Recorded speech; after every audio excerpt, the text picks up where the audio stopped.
Hi everyone, let us talk about hypothyroidism today.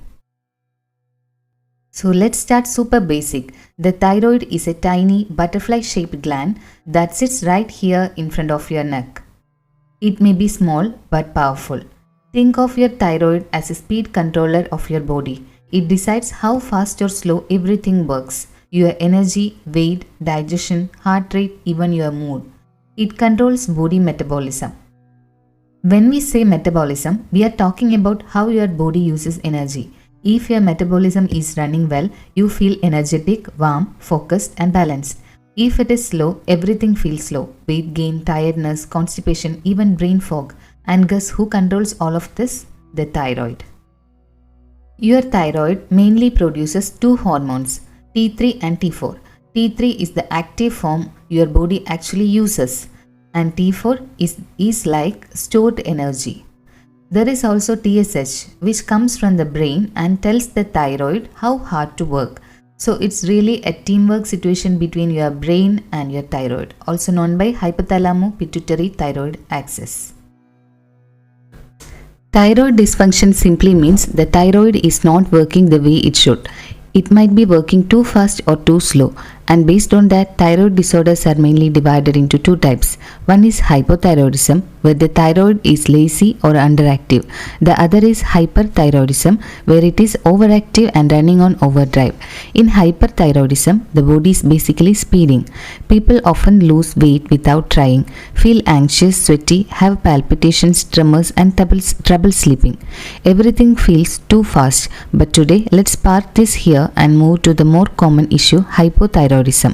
Hypothyroidism means the thyroid is underactive. It is not producing enough hormones, so the whole body slows down.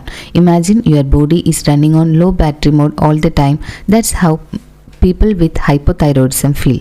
This is normal range of thyroid hormones. Hypo is below to this range and hyper is above. Common causes of hypothyroidism. The most common cause is an autoimmune condition called Hashimoto's, where the body mistakenly attacks its own thyroid. The other causes include iron deficiency, pregnancy-related changes, certain medications, chronic stress, and sometimes even surgeries or radiations.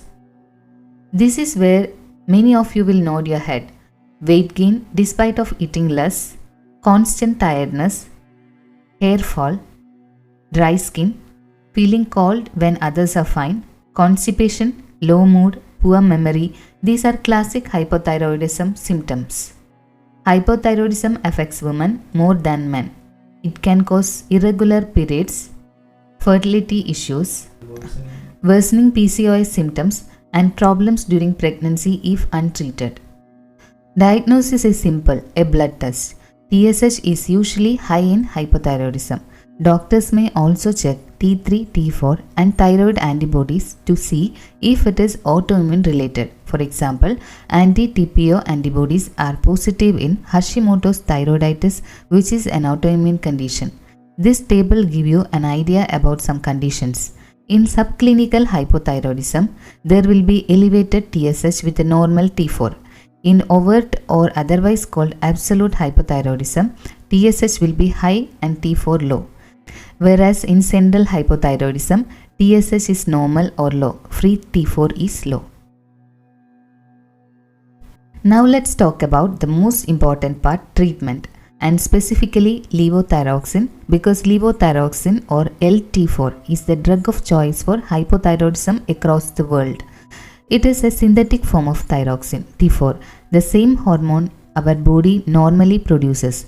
We prefer T4 over T3 because T4 has a long half-life of about 7 days, which means stable blood levels and once daily dosing. Here is the beautiful part of physiology. The body is smart. Peripheral tissues like the liver and kidneys convert T4 into active T3 as per the body's requirement. So by giving T4, we are actually allowing the body to self-regulate.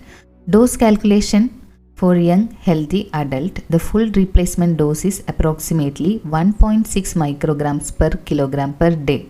But this is extremely important in elderly patients or those with ischemic heart disease.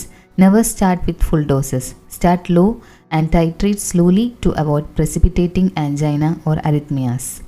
Now, how to take levothyroxine? It should be taken early morning on empty stomach with plain water, at least 30 to 45 minutes before food.